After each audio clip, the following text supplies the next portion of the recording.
আসসালামু আলাইকুম। ছাদ বাগানের একটি ছোট্ট ভিডিওতে আপনাদের সবাইকে স্বাগতম।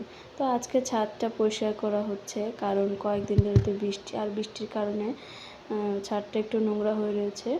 গাছে আর ছাদের কিছু গাছও আজকে তুলে ফেলবো, ধুন্দুল গাছ আর একটা উস্তা গাছও আছে। আর এইদিকে দেখুন কি সুন্দর ঢ্যাঁড়স গাছগুলো নতুন করে যেগুলো বসিয়েছি সেগুলো ফল আর ফুল দুটোই চলে এসেছে। আর গাছগুলো খুব সবুজ।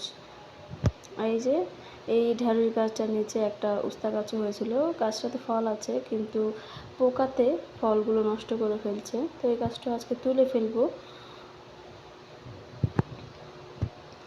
আর এই যে ধুন্দুল গাছটার থেকে কিন্তু অনেক ধুন্দুলি আমার খাওয়া হয়েছে, 3-4টা করে কয়দিন পর পরই তুলে নিয়ে গেছি।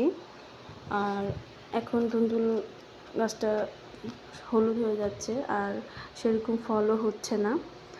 আর যাও ফল ধরছে, মাছি পোকাতে ফলগুলো ছিদ্র করে নষ্ট করে দিতেছে।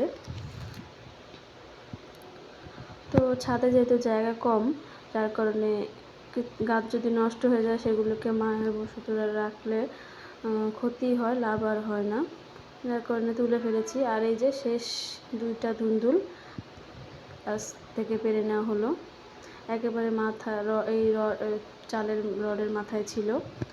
তো অফ ক্যামেরাতে পুরো গাছ তুলে ছাদটাকে সুন্দর করে ঝাড়ু দিয়েছি। আর এই যে বস্তার মধ্যে পুরোনো মাটিগুলো, তো পরবর্তী এগুলোতে গাছ লাগালে আপনাদের সাথে শেয়ার করব।